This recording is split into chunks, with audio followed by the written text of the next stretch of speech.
Welcome everyone to Final Fantasy Magic the Gathering. We're gonna be reviewing the black cards in today's episode. Let's get started. I'm so excited to see all of the Sephiroth cards, and I'm sure maybe some other villains. So anyway, without further ado, let's start with the first one. We have Cecil the Dark Knight. So we kind of looked at him already because he's also a white mana card. He starts off evil and then he becomes a paladin, kind of like in the story. So far, I think it's a good card. For one cost, the stats are great. And it does have Death Touch, which is pretty cool. The next one, Tonberry. So Tonberry is, I think, one of the legendary monsters in Final Fantasy. And his main weapon is his chef knife. And I think he just like cuts people, and he's supposed to be like a horror monster because like you can just like find him randomly in the early zones of Final Fantasy, and he's really strong if you catch him early. There's like a low chance of finding him. So he starts off with a stun counter, and then during a turn, he has First Strike and Death Touch. Wow, that's pretty good. Pretty good for one cost. Black Mage Rod. That's the weapon from Final Fantasy 1. And maybe the Black Mage from Final Fantasy 9. It's a job select card. So when you play the card, you make a token. And that token, when you cast a spell, it does 1 damage to every opponent. That seems pretty good. Dark Confidant. The first mythic in black. At the beginning of the upkeep, reveal the top card in your library and put that card in your hand. You lose life equal to its mana value. So it's basically like a second card draw. And then you lose life. I don't know if that's good. I think the particular wording on lose life is a bit bad, because there's no ways to circumvent. Like if you pay life, it's different compared to losing life. Now there's Demon Wall. Oh wow. It's just a wall of a monster. Okay. It's from Final Fantasy 14. But I've never seen it. It's a defender with menace. As long as the creature has a counter on it, it can attack as though it didn't have defender. And then you can spend some counters. You can spend some mana to put counters on it. Well, the stats are kind of good for 2 costs. It's also kind of weird to see this type of card, because usually defender cards are green, right? Mostly defenders are green or blue. It's kind of interesting. I like how we're seeing a lot of villains, like so far, and a lot of monsters. So this one's Heck Dies. When the creature enters, each opponent discards a card. Oh, that's like a rat card. It's like your typical rat card. But instead of a rat, it's an ooze. Maybe that's good. Poison the waters. Creatures. All creatures get -1. All creatures, so including your creature, by the way. Target player reveals their hand. Choose an artifact or creature card from it and discard it. So more discard play. This discard plate, and board control. I think this is pretty good. For -1, 2 mana for -1/-1 is really good. And this might be that card that you need to counter those Bloom Burrow cards that were going rampant in like the past year. Now you have Reno and Rude from Final Fantasy VII. I don't know this character. I've actually never played it and really finished it, so I don't know. When he deals damage to a player, exile the top card of that player's library. Then you can sacrifice another creature or artifact. If you do, you may play an exile card this turn. And mana of any type can be spent to cast it.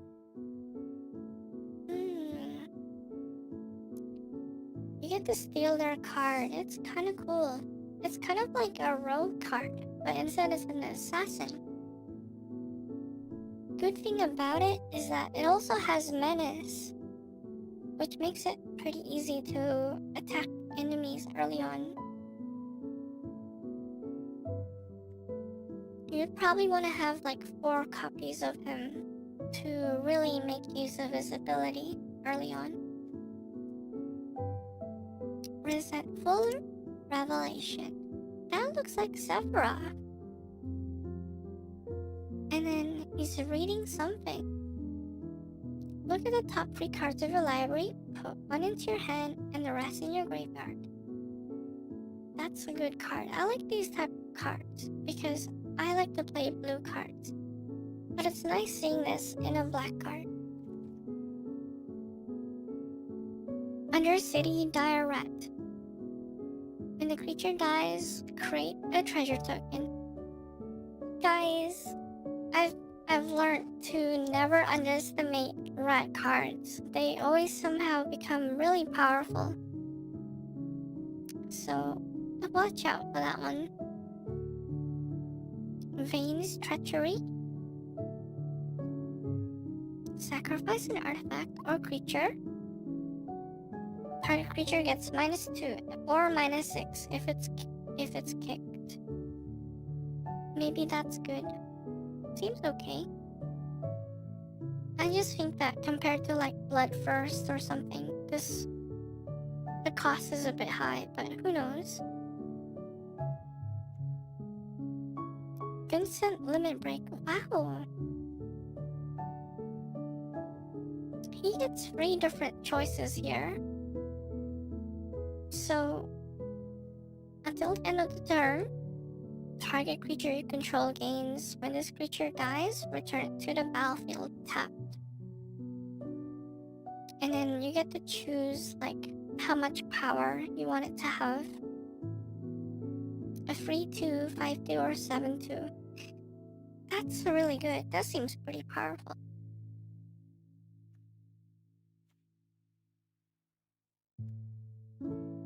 And Ahriman, one of the common monsters in Final Fantasy, is Flying Death Touch. Sacrifice a creature or artifact and draw a card. I've seen something like this before in that wizard set. You know, that Hogwarts set. Maybe it's good, maybe it's bad. I guess good thing about it is that it's flying. All bed salvagers. When this creature or another creature artifact you control dies, target opponent loses 1 life and you gain 1 life. Oh wow, that's crazy. This is crazy. This is a type of card that can become overboard very easily, you know? Because your opponent loses 1 life and you gain 1 life. So that's like a 2-point difference, actually. I think we used to have something like this, but Like, can you imagine using him with, like, the clerics? That can be really crazy, I think. Cornered by black mages. Target opponent, sacrifice a creature of their choice. Create a black wizard creature. With whenever you cast a creature spell, this token deals 1 damage to each opponent.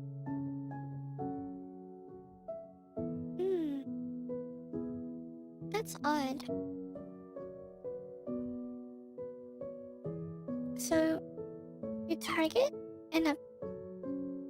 so the opponent has to sacrifice their monster, and then you create a monster for yourself. Okay. Maybe that's kind of good. And remember, in this meta, there's a lot of legendaries. So they might have to sacrifice some of their legendaries. Dark Knight Greatsword. Oh, this is a job select card. Equipped creature gets +3 and is a knight. And then something called Chaos Springer. Pay 3 life. Activate only once each turn. Not sure what that is. I've noticed that these job cards have like special weapons at the bottom. A Fang, Fearless, Lexi. I totally forgot how to say that. But whenever one or more cards leave your graveyard, you draw a card and you lose 1 life. This could be powerful. Might be good to have one of them, just to have that ability. And then something weird happens to him. He becomes Ragnarok, Divine Deliverance. He gains Vigilance, Menace, Trample, Reach, Haste. And then when he dies, destroy target permanent and return non-legendary permanent from your graveyard to the battlefield. That's a lot of effects, yeah. It seems like he can be really good.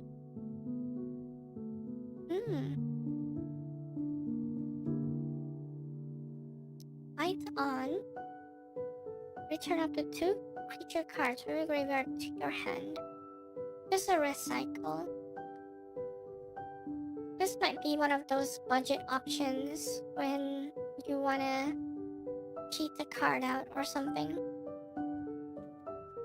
Like you could probably combine this with Resentful Revelation. Possibly. Kane, Traitorous Dragoon. Jump. During a turn, Kane has flying. Whenever Kane deals combat damage to a player, that player gains control of Kane. If they do, you draw that many cards. Create that many tap treasure tokens, then lose that much life. Wow. High risk, high reward there, guys. So like, if you do 2 damage, you draw 2 cards, you make 2 treasures, and you lose 2 life. That seems kind of fun. Ninja Blades. Oh, this is a job select.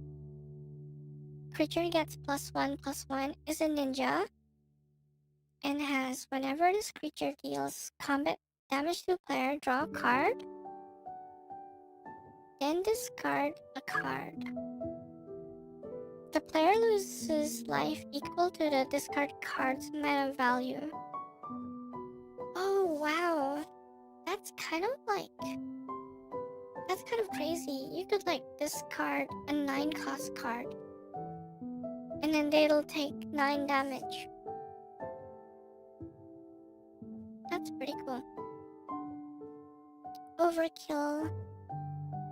Target creature gets -999 health until end of turn. That's cool. I like that. That's just like in the game too, I think. I've seen like the boss fights on YouTube, when you get really strong, you can just overkill the bosses. Q-Trub for rare. I've never seen that. Apparently it's from Final Fantasy 11. Is that the MMO? When the creature enters, choose one. Destroy target creature that was dealt damage this turn. Exile up to 2 target cards from a single graveyard. Can't really see much use for it, but I guess it could be good in standard or draft. Sephiroth, Fabled Soldier. Obviously, this is a really good card. It's a mythic. So, whenever Sephiroth enters or attacks, you may sacrifice another creature. If you do, draw a card. When another creature dies, target opponent loses 1 life and you gain 1 life. If it's the 4th time this has happened, transform Sephiroth. He becomes a god. And he gains a special ability called Supernova. As this creature transforms into Sephiroth, One-Winged Angel, you get an emblem with whenever a creature dies, target opponent loses 1 life and you gain 1 life. Whenever Sephiroth attacks, you may sacrifice any number of other creatures. If you do, draw that many cards. That seems really strong. And what's kind of scary is that he's literally 3 cost. So, like, you definitely want 4 copies of him just to get him out early. That is really good. I love this card, actually. This is really good. Just that crest alone, that makes him useful for historic as well. That unique ability. The stats are kind of nice too, actually.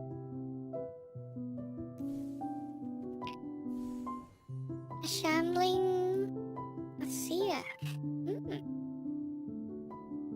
This creature enters tap. Whenever you cast a non-creature spell, you may pay 1 black mana. If you do, return this card from the graveyard to your hand. Oh, okay. So it'll just keep coming back. Shinra Reinforcement.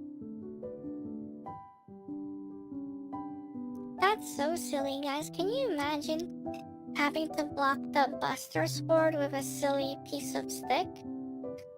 Like, you gotta have to block the Buster Sword with a pair of chopsticks, basically. When a creature enters, mill 3 cards and you gain 3 life.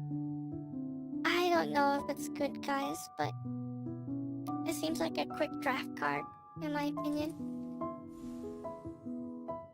Might be good for budget decks, who knows? A Circle of Power. You draw 2 cards and you lose 2 life. Create a Black Wizard token with whenever you cast a non-creature spell, this token deals 1 damage to each opponent. I'm starting to get to know, like, the cards, and I think the Black Wizards just always do 1 damage to each opponent. Like, that's their thing. And it says there are wizards you control gain +1 and gain lifelink until end of turn. That's kind of cool because maybe there'll be like a red-black wizard deck that you can do with this. Gaius Van Balthasar. When Gaius Van Balthasar enters, choose 1. Everyone sacrifice a creature token. Everyone sacrifice a non-token creature. Everyone sacrifice an enchantment. Enchantment removal. But Also, like, monster removal. I don't know. It's a bit costly. I mean, you get to put a monster down and do that, but it's a bit costly. It might be good for draft or something to get that extra value, but yeah. Eject, Reluctant Guardian. Menace, whenever Jet deals combat damage to a player, you may exile it, then return it to the battlefield transform.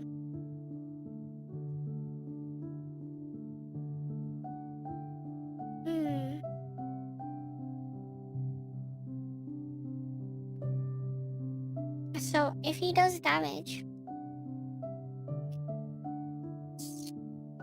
you can transform him to Braska Final Aeon. And it's like a saga. You get something called Jet Beam. Each opponent discards a card and you draw a card. That's really good. And then the last effect is each opponent sacrifices 2 creatures. And then after that, it becomes a big monster. That seems pretty good. I like how it does a lot of things. Namazu Trader. When the creature enters, you lose 1 life and create a treasure token. When it attacks, you may sacrifice another creature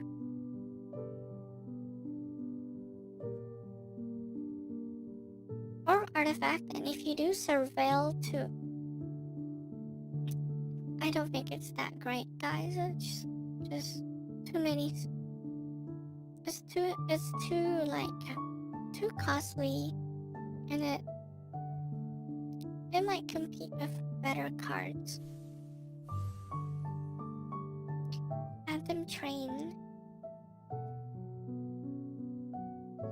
It has Trample. It's a vehicle. Sacrifice another artifact or creature. Put +1 counter on the vehicle. It becomes a spirit artifact in addition to its other types until end of turn. Spirit. That's interesting. There are some good spirit cards with red and blue. That could be good in that area. Sephiroth Intervention. Destroy target creature and then you gain 2 life. It's a bit costly, but maybe you need it just for the 2 life. But and besides that, this card looks really cool. I'm not sure if that's a screenshot or a painting, but guys, look, it says right there Joshua Raphael at the bottom. So maybe you can just buy the painting because that looks really cool.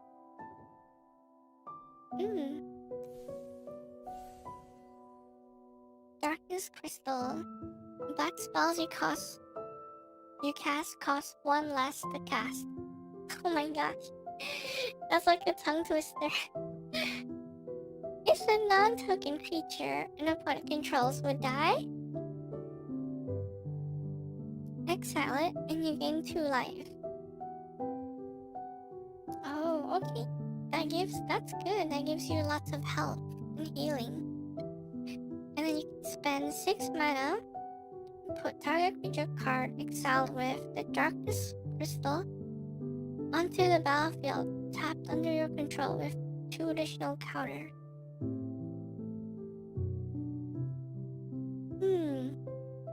So you get to like steal their monster, basically. I think this is a late game card, guys.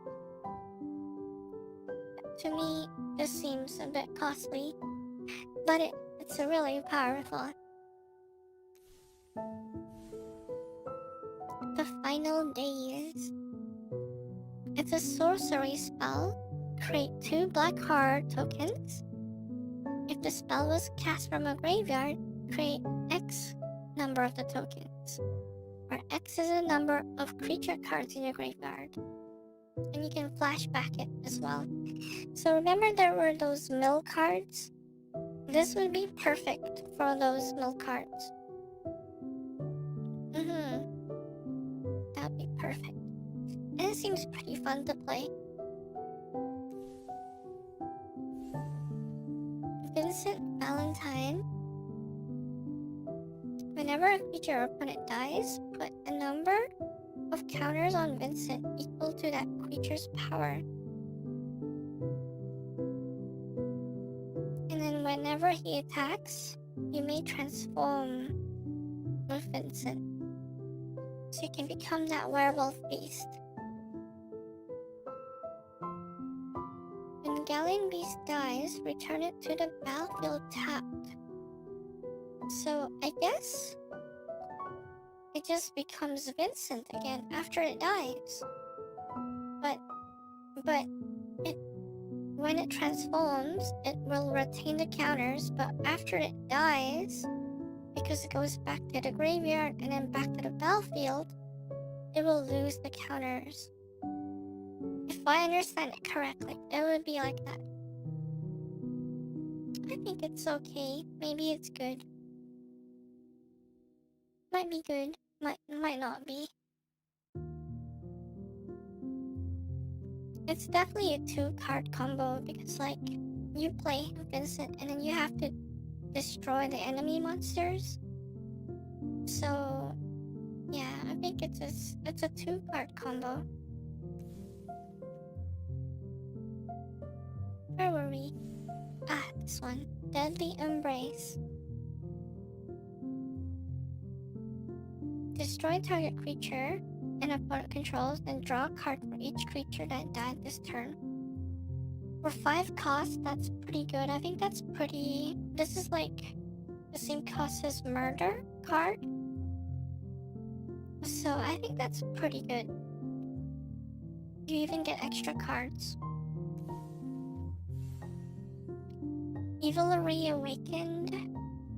Sorcery. Return target creature card from your graveyard to the battlefield with 2 additional +1 counters.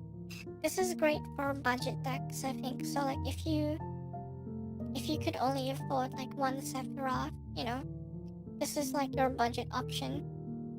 I think it's good. It's good for budget players. Seymour Flex. Legendary Spirit Avatar. At the beginning of your upkeep, you may pay 1 life. If you do, draw a card and put +1 counter on Seymour Flex.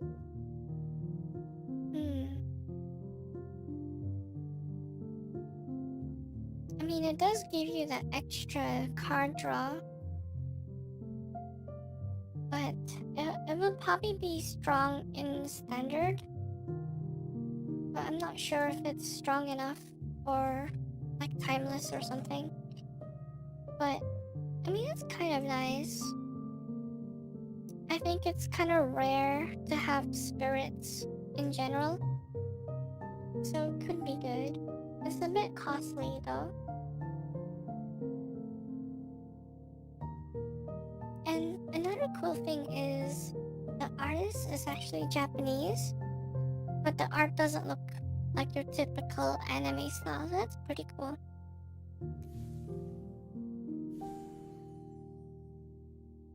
Side quest, Hunt the Mark. So this is an enchantment. When you enter the enchantment, it will destroy up to 1 target creature. At the beginning of your end step, if a creature died under your opponent's control, create a treasure token. Then if you have free treasures, you can transform it into Outsmart Ultimate Mark. It becomes a really powerful dragon monster that can sacrifice another creature or artifact, and it gains indestructible until end of turn.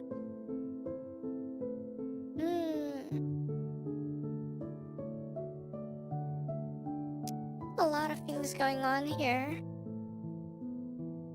I mean, on one one hand you make a treasure token, but then you're swapping the treasure tokens into that really big dragon.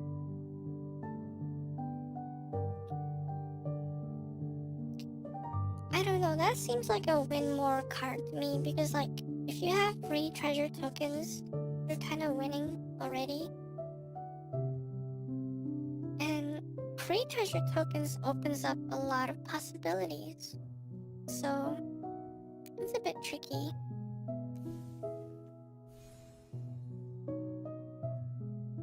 Xenos? Yay, Galvus. Whoa. This is some villain from the new one, probably. My first friend, when Xenos Yay Galvus enters, choose a creature no opponent controls. Until end of turn, creatures other than Xenos and that chosen creature get -2.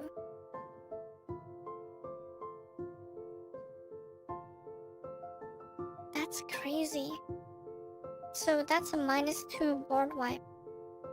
That kills all those Bloomburrow cards. You guys remember when people were making like 100 rabbits? Or they had like a bunch of like clerics and they were like healing each other with the clerics? This thing just kills that.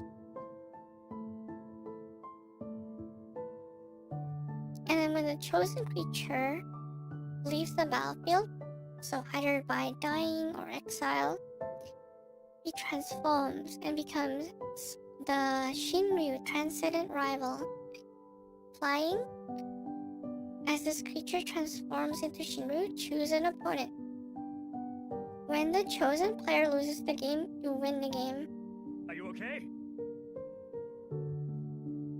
What player decided to make this? This is crazy. This card is designed for Commander, guys.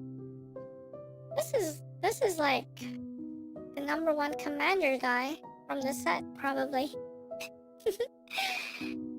So like, you can, so you know in Commander you have like 4 players, or you can have up to as many as you want, really. But typically it's like 4 players, and then someone ends up getting bullied most of the time. They end up getting like attacked a lot, you know, for whatever reason. Well, if that player loses the game, you win the game. That's crazy, right? So it lets you win without having to defeat the other people. That's kind of cool.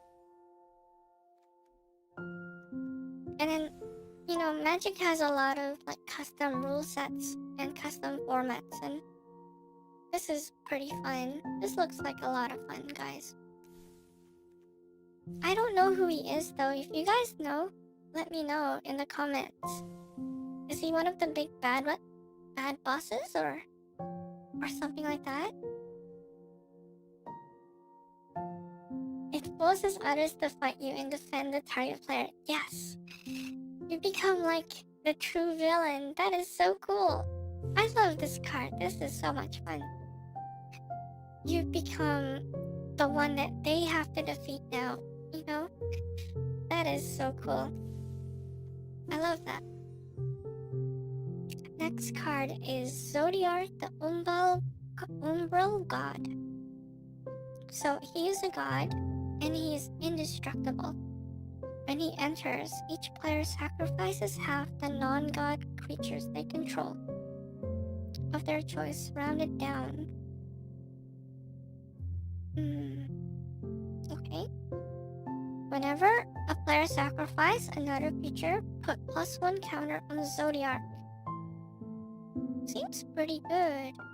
I mean, I have seen some very interesting god decks, and they often have like either black or green most of the time. This could be good.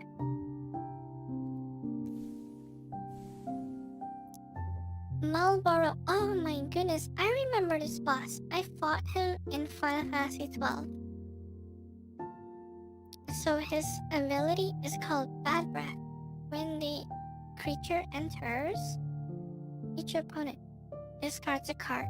loses 2 life, and exiles the top 3 cards of the library. A lot of stuff happening, but it's a very late game card. 6 mana. There's a lot of good cards in that slot. And I mean, I appreciate that they're giving them a lot of options. But I want to look at something good. I want to say something good about this card. You know how it says when the creature enters? I remember there are a couple cards out there where you can like bounce your card and then like get the effect twice, you know? So maybe that's good. Maybe that's a good thing. You can double this card and make the enemy lose 4 life. So that could be pretty fun to play or just to mess around with. There's Summon Enema. Oh, I know this is something big. This is one of the big creatures. Like the big ATs and stuff like that. Big guns. So for 3 turns, you draw a card and you lose 1 life.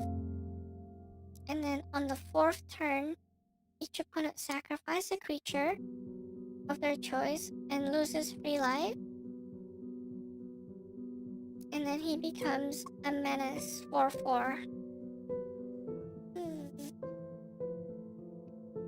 Why do I feel like the cost is really high, you know? This might be another commander card, guys. I don't know, I feel like the cost is very high. Seems unnatural and seems like I might be a bit too slow for standard. I mean, it's a win more card at that point, right? But yeah, I'm not sure.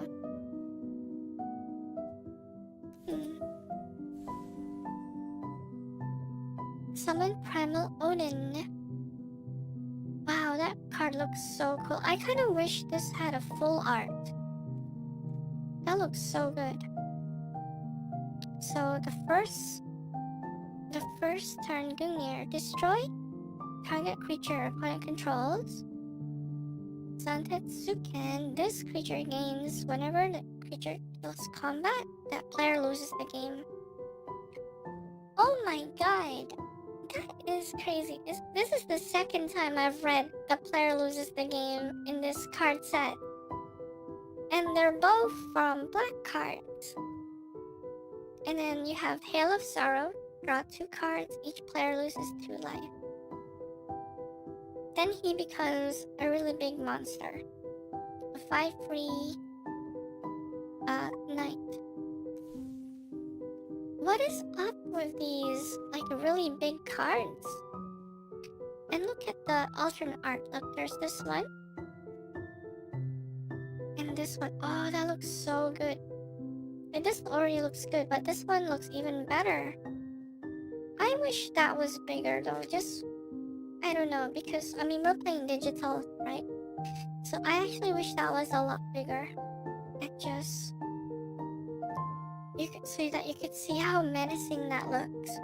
But that looks really nice on my screen because I've got a big screen. It looks really nice. Arden the Usurper. Where's he from? Final Fantasy 15. Okay. Demons you control have Menace, Lifelink, and Haste. Oh, is he built for demon decks? Wow. And then he has an ability called Star Scourge. At the beginning of combat on your turn, exile up to 1 target creature card from the graveyard. If you exile a card this way, create a token that's a copy of that card, except it's a demon.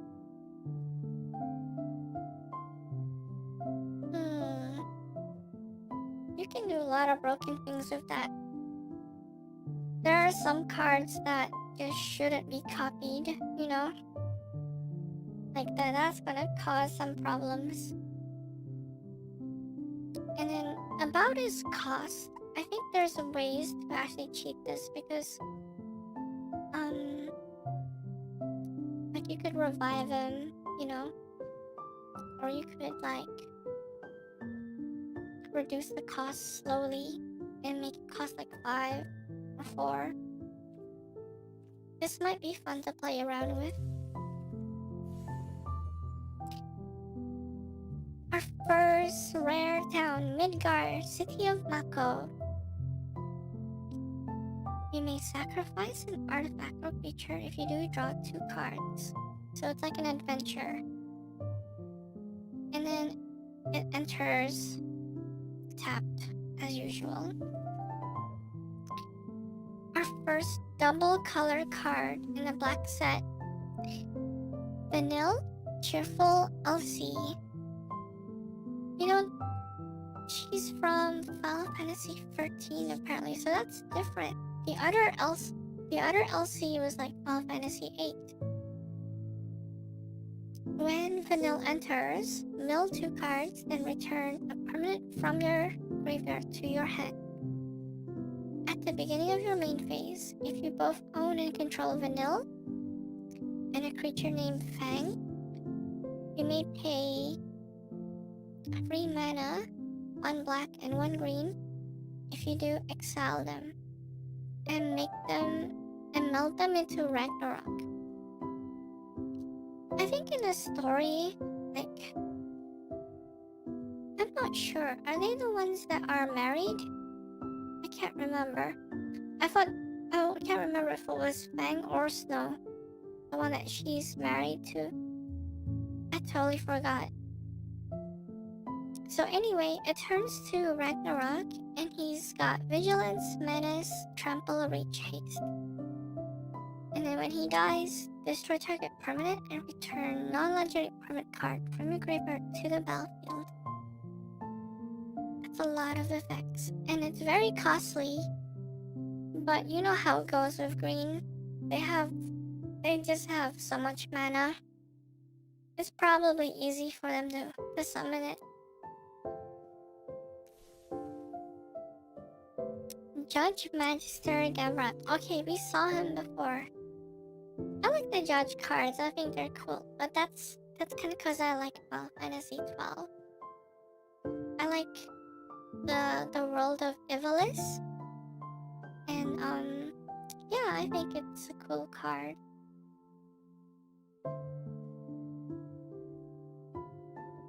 It's cool that we're getting a lot more knights into the mix.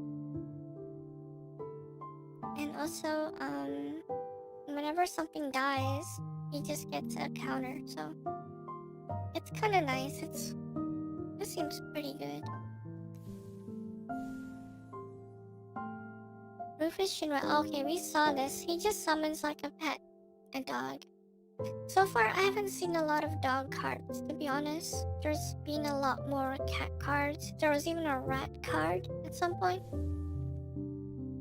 Squall, we checked him out before. He's pretty good. He's pretty good because he's able to kind of like revive a monster from the graveyard, and that's just really good. I think that he's also kind of like a samurai though, because when he attacks alone, he gets double strike. So I don't know if people will try making like samurai decks with him. That might be interesting. Insomnia, Crown City, the Double N. Golbez, Crystal Collector.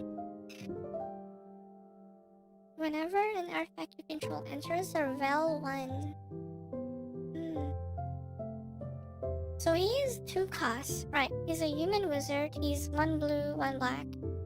At the beginning of your end step, if you control 4 or more artifacts, return target creature from a graveyard to your hand. And if you control 8 artifacts, each opponent loses life equal to that card's power. Wow, that's kind of crazy. I'm sure that's quite easy to do actually, with all of the milk cards that blue has and black has. That should be pretty easy. meant Selch. Mythic card. He's 3 mana with 1 blue and 1 black. He has vigilance. He's an elder wizard.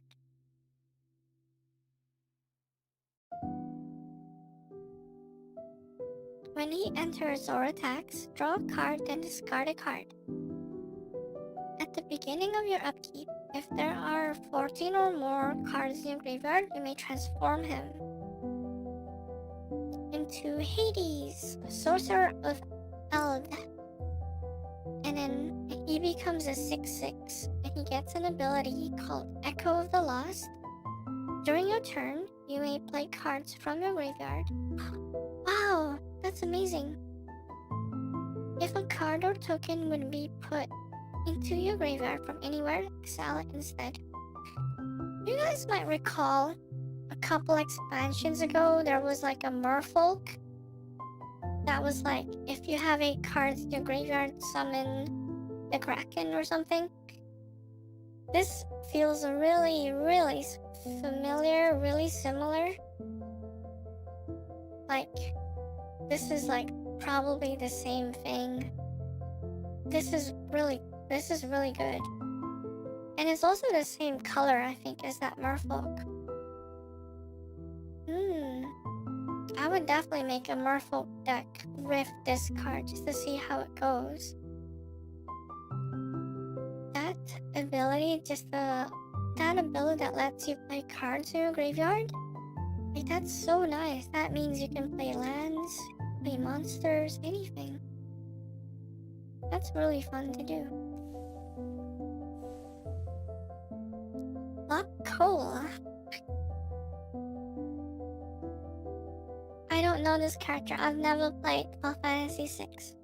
He looks like a thief. Oh, he is a rogue. Human rogue. 3 costs. With Death Touch and Lifelink. Whenever Lock Cole deals damage to a player, draw a card, then discard a card. He's probably like the budget option to help you get the win objective for this. Like for the Emmer Selch. Just because he's uncommon, you know. Then you have Zandy Dark Mage. Zandy gets +1 for each non-creature, non-land, and non-land card in your graveyard.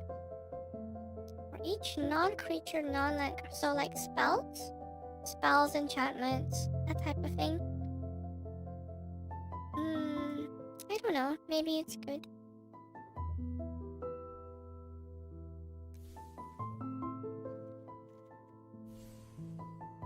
Ultimecia, what is this? Whenever Ultimecia enters or attacks, surveil 2. At the beginning of your step, you may pay 4 mana, 2 water, and 2 black, and exile 8 cards from your graveyard. If you do, transform her into Ultimecia Omnipotent. She becomes a 7/7 with Menace, and she gets an ability called Time Compression. When this creature transforms, take an extra turn. Oh my god, it's that double turn. It's an extra turn card. I don't care what people say, but that's always fun to do, guys. That's always been super fun to do. And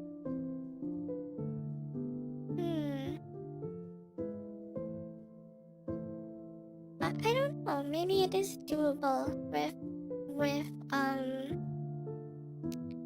just blue and black, maybe.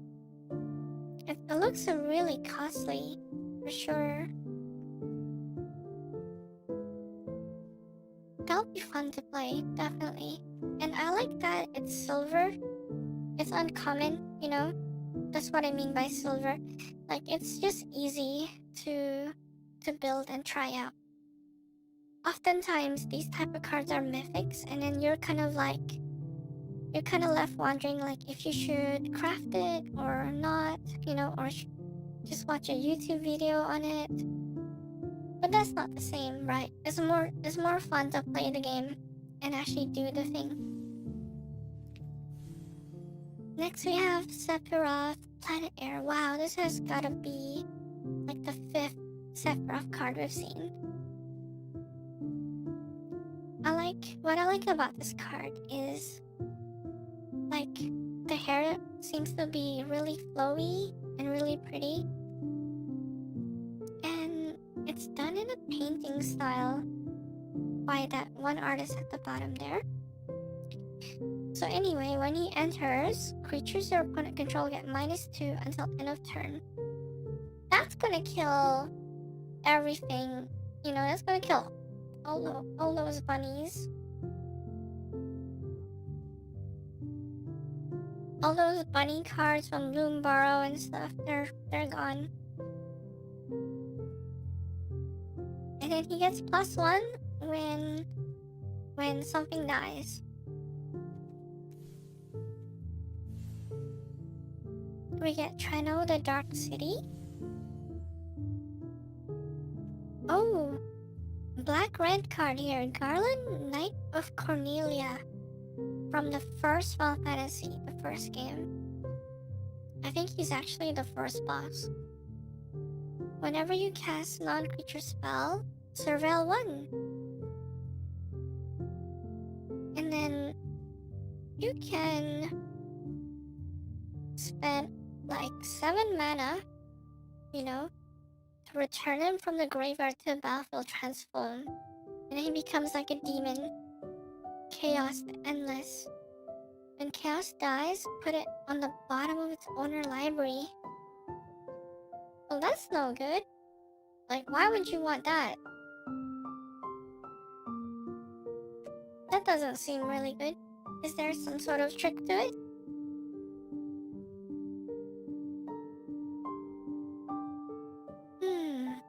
That seems a bit of a waste, but...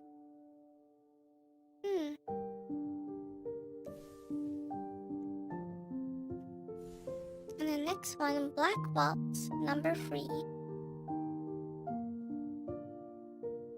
It's a wizard card, by the way, and it's a flying death touch. Whenever you cast a non-creature spell, Black Waltz number 3 deals 2 damage to each opponent. This is probably a good card for those wizard decks. I'm curious how it plays. I genuinely want to know how good they are, because a lot of these wizard cards they're like 2-card combos, you know? So that can get quite costly. But who knows, maybe you just do like wizard and then spark or something. Who knows? Maybe it's good. Kuja, Genome's Sorcerer. At the beginning of your end step, create a tap black wizard creature with... Well, you know how it goes by now. The wizards do 1 damage every time you cast a spell or enchantment. Then if you have 4 wizards, transform Kuja into Trans Kuja, Fate Defied. He gets an ability called Flare Star. If a wizard would deal damage to a permanent or player, it deals double damage. Oh, now you gotta have like 4 copies of him. You definitely need him in your wizard deck. Yeah, definitely. And I remember there were some just like red only wizards that would do damage as well. Those are pretty good. I think there was like a dragon wizard as well at some point. And then there's Vector Imperial City, a black and red city from Final Fantasy VI. The more cards I see from Final Fantasy VI, the more I want to play it, because it just looks really, really cool. The world and the characters just look really cool. X-Def Void Warlock. This is 3 costs with black and green. Spirit Warlock. Spirits again. It's always weird looking at spirits. To be honest, I remember playing spirits and they're just really bad, but they're fun in a way. Because the cards are like, if you're just like looking at the spirit cards, they look kind of nice. When he enters, you gain free life, and at the beginning of your end step, if there are 6 or more permanent cards in your graveyard, transform him. His power is equal to the number of permanent cards in your graveyard. That seems really good. That seems really powerful, and then he gets trample as well, so he can just overpower enemies. Genova, Ancient Calamity. Oh, this is an alien card. Wow, this is definitely a spoiler, guys. I didn't know he was an alien. Okay, well anyway, at the beginning of combat on your turn, put a number of +1 counters equal to Genova power on up to 1 other target creature.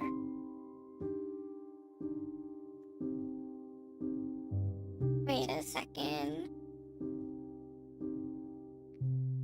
So if Genova has 5 attack, you're gonna be putting 5 counters on another creature, basically. That creature becomes a mutant in addition to its other types. Whenever a mutant you control dies, you draw cards equal to its power. That can get like crazy very quickly. That can get that can get dangerous quickly. And knowing how green can turbo some cards out, like they can get this out in like turn 2 if they wanted to. Or maybe turn 3. And they'll just ride that momentum, you know? Cloud of Darkness. That looks like Medusa almost. Her hair doesn't have snakes though. It's actually snakes cover her body. That's cool. It's an avatar. A flying avatar that costs 5 mana, black and green, and it has an ability called Particle Beam. When she enters, target creature gets -X, and X is the number of permanent cards in your graveyard. I don't remember. I haven't played Arena in a while, but do they show the number X or do you have to count it? Because I really hope they show you, because that would be a nightmare. Having to count the numbers in graveyard and then just like miscounting. Otherwise, I think it's okay. It's a good budget card, right? For 5 costs. It gives you that tempo. And then there's Gone, Town of Ruin, black and green. Does it have a special art? Nope. Just a parallax. Terra. Magical Adept. Oh, guys, I think we did look at her on the previous set, and we decided that she is insanely good. She just does a million things. And this is one of those cards that are fun to play. I really like how they make these cards mythic, but easy to summon.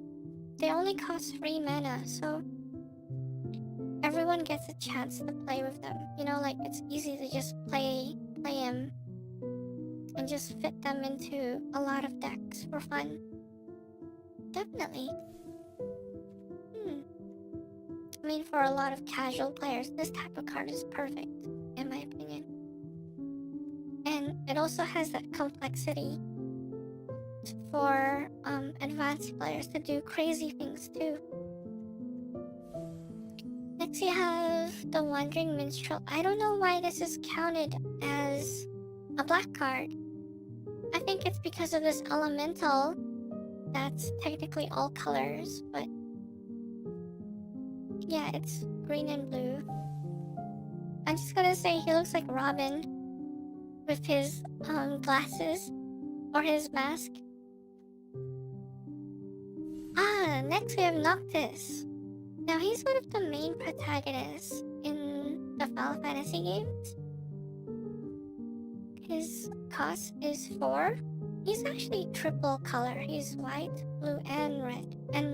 White, blue, and black. He's got lifelink. You may cast artifact spells from your graveyard by paying 3 life. If you cast a spell this way, the artifact enters with a finality counter on it. Now, because of the amount of mana you need for him and the different colors, it's probably more realistic that you get him out on the 5th turn. And I think it's good. I mean, this lets you stretch out those cards a lot more. You know, if you only had like 1 copy of the mythic and that mythic happened to die, then you can cast it again, right? So it's kind of nice to have this card. And it's only a rare, so you can have more of this than you can have the mythics, right? Especially if you're a brand new player. Now we have a very interesting mythic card. Kafka the Court Mage. It's a human wizard. Whenever Kafka enters or attacks, each player discards a card. Then you draw a card for each card type among cards discarded this way. So that really, just the wording there, that really relies on more than 1 person discarding a card, right? Because otherwise you're just gonna always draw 1 card. Then you can spend 8 mana. Each opponent sacrifices a permanent. Transform Kafka and activate only as a sorcery. When you transform him, he becomes an avatar wizard. And whenever the opponent loses life during your turn, you draw that many cards.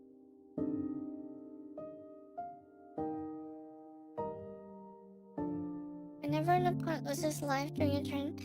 Oh, okay. Yeah, that's really good. That's amazing too. I think this is definitely a commander card, guys. Come on. It's blue, black, and red. I mean, that's commander. And then you have Sin's Spiral Punishment. Why does that look like the Dune Worm? What in the world? This is definitely another commander card. It's black, green, and blue. When it enters or attacks, exile a permanent card from the graveyard at random. Then create a tap token that's a copy of that card. If the card is a land card, repeat this process. Copy cards are crazy, guys. I just let you know, having copies of stuff is what breaks the game. So, that's a good card. Definitely for a commander. And I think that brings us to the end of the black set. And what do you guys think of the cards so far? Do you like them? Let me know what you think. And tell me if you have any thoughts on them. Okay, I'll be taking a break now, everyone. Thank you for watching, and I'll catch you all later. Bye-bye now. See you next time. Bye-bye.